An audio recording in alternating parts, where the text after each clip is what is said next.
किसी देश की सेहत का पता कैसे चलता है? एक दो लोगों का नहीं, बल्कि करोड़ों लोगों का। देखिए, इसका जवाब छिपा है आंकड़ों में। और आज हम यही समझेंगे कि ये नंबर किसी देश के धड़कन की कहानी कैसे बताते हैं। सोचकर देखिए, 85 करोड़ लोग, ये संख्या ही अपने आप में कितनी बड़ी है।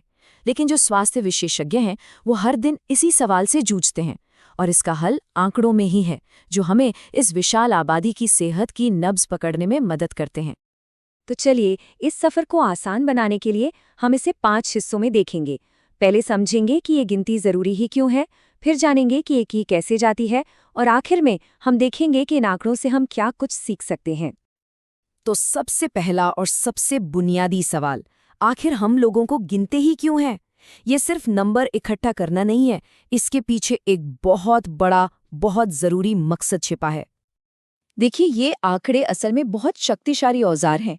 ये हमें बताते हैं कि एक समाज के तौर पर हम कितने स्वस्थ हैं, हमारी स्वास्थ्य योजनाएं कितनी असरदार हैं, और हमें अपने संसाधन आखिर लगाने कहाँ चाहिए। सही मायनों में ये नंबर हमें एक आईना दिखाते हैं कि हम कहाँ खड़े हैं और हमें किस दिशा में आगे बढ़ना है। अब आते हैं दूसरी चुनौती पर, आबादी। ये कभी एक जगह नहीं रुकती। लोग पैदा होते हैं, मरते हैं, यहाँ से वहाँ जाते हैं।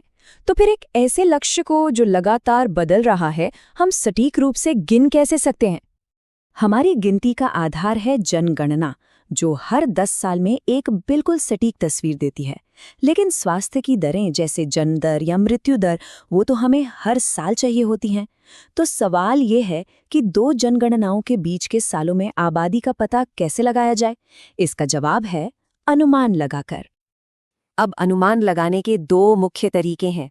एक तरीका, जिसे अरिथमेटिकल प्रोग्रेशन कहते हैं, वो ये मानता है कि आबादी हर साल एक निश्चित संख्या में बढ़ती है, बिल्कुल साधारण ब्याज की तरह। दूसरा और ज्यादा सटीक तरीका है ज्योमेट्रिकल प्रोग्रेशन। ये मानता है कि आबादी प्रतिशत के हिसाब से बढ़ती है। ये चक्रवृद्धि ब्याज जैसा है, क्योंकि ज्यादा लोग होंगे तो स्वाभाविक रूप से ज्यादा बच्चे पैदा होंगे, जिससे बढ़त और तेज होती जाती है। तो अब जब हम ये जान गए हैं कि आबादी को कैसे गिना जाता है, हम उन 3 सबसे अहम संकेतों को माप सकते हैं जो हमें किसी भी देश की सेहत की पूरी कहानी बताते हैं। लेकिन उससे पहले एक जरूरी शब्द समझना होगा, दर या रेट। सीधी सीधी भाषा में रेट का मतलब है कि कोई चीज कितनी तेजी से हो रही है। हम बस उस साल हुई घटनाओं की संख्या को कुल आबादी से भाग देते हैं और फिर उसे 1000 से गुणा कर देते हैं। ऐसा इसलिए ताकि अलग अलग जगहों की तुलना करना आसान हो जाए। और ये 3 स्तंभ हैं: जन्म, बीमारी और मृत्यु, यानी कि फर्टिलिटी, मॉर्बिडिटी और मोर्टेलिटी। ये तीनों मिलकर हमें सेहत की एक पूरी, मुकम्मल तस्वीर देते हैं। और इन तीनों को मापने के लिए हमारे पास सीधी सादी दरें हैं, जैसे अशोधित जन्म दर, जो बताती है कि प्रति 1000 लोगों पर कितने बच्चे पैदा हुए। रुग्णता यानी बीमारी को हम नए मामलों या कुल मामलों से मापते हैं। और अशोधित मृत्यु दर बताती है कि प्रति 1000 लोगों पर कितनी मौतें हुई। अब देखिए, ये दरें हमें एक कहानी सुनाती हैं। भारत का ये उदाहरण देखिए। 1921 से 1991 के बीच जन्म दर तो घटी, लेकिन मृत्यु दर उससे भी कहीं ज्यादा तेजी से गिरी। इसका मतलब था कि बेहतर स्वास्थ्य सेवाओं की वजह से लोग ज्यादा जी रहे हैं, और नतीजा, आबादी बढ़ने की रफ्तार में एक जबरदस्त उछाल आया। अशोधित दरें हमें एक बड़ी तस्वीर तो दे देती हैं, लेकिन कभी-कभी असली कहानी वो डिटेल्स में छिपी होती है। कुछ खास संकेतक होते हैं जो समाज के स्वास्थ्य के बारे में बहुत बहुत कुछ बता सकते हैं। कभी-कभी सबसे जरूरी जानकारी सबसे खास आंकड़ों में छिपी होती है, और एक ऐसा ही आंकड़ा है जो किसी भी समाज की स्वास्थ्य सेवाओं की गुणवत्ता को शीशे की तरह साफ दिखा देता है, और वो है शिशु मृत्यु दर। 73, ये संख्या 1994 में भारत की शिशु मृत्यु दर है। इसका मतलब है कि उस साल पैदा हुए हर 1000 बच्चों में से 73 अपना पहला जन्मदिन देखने के लिए जीवित नहीं रहे।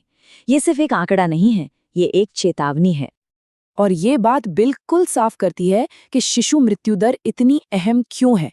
ये दर सिर्फ शिशुओं के बारे में नहीं है, ये माँ और बच्चे के स्वास्थ्य, पोषण, साफ सफाई और यहाँ तक कि शिक्षा के स्तर को सीधे तौर पर दर्शाती है। एक ऊंची शिशु मृत्यु दर इस बात का एक बहुत बड़ा संकेत है कि इन सभी क्षेत्रों में गंभीर समस्याएं हैं। आंकड़ों को देखने का एक और शक्तिशाली तरीका है जनसंख्या पिरामिड। भारत का पिरामिड देखिए, इसका आधार चौड़ा है और ये ऊपर से नुकीला होता जाता है। यह हमें एक नज़र में बता देता है कि भारत की आबादी बहुत युवा है, जिसमें बच्चों और नौजवानों की संख्या बहुत ज़्यादा है। अब जो लोग योजनाएं बनाते हैं, उनके लिए ये एक बेहद ज़रूरी जानकारी है। तो ठीक है, हमने सारे आंकड़े जमा कर लिए, दरें भी निकाल ली। अब आता है सबसे ज़रूरी हिस्सा, इस सारी जानकारी का इस्तेमाल करके ज़मीनी स्तर पर बदलाव कैसे लाया जाए। इन आंकड़ों का इस्तेमाल अनगिनत तरीकों से किया जाता है। ये हमें बताते हैं कि परिवार नियोजन कार्यक्रम कितने प्रभावी हैं, किन समुदायों को सबसे ज़्यादा मदद की ज़रूरत है और क्या हम एक राष्ट्र के रूप में अपने स्वास्थ्य लक्ष्यों को पूरा कर भी पा रहे हैं या नहीं। संक्षेप में कहें तो ये आंकड़े अंदाजे को कार्रवाई में बदलते हैं। चलिए एक ठोस उदाहरण देखते हैं। ये टेबल भारत के सन 2000 तक सभी के लिए स्वास्थ्य के लक्ष्यों को दिखा रही है। देखिए कैसे सरकार ने इन्हीं आंकड़ों का इस्तेमाल करके जन्म दर और शिशु मृत्यु दर घटाने और जीवन प्रत्याशा बढ़ाने के लिए बिल्कुल साफ लक्ष्य तय किए। ये आंकड़ों को एक्शन में बदलने का एक बेहतरीन उदाहरण है। तो हमने देखा कि जनसंख्या के आंकड़े सिर्फ नंबर नहीं, बल्कि एक देश की कहानी है। वे हमें बताते हैं कि हम कहाँ से आए हैं और हमने क्या हासिल किया है। यह हमें इस एक सवाल के साथ छोड़ जाता है कि आज के आंकड़े हमारे आने वाले कल की कौन सी कहानी लिख रहे हैं।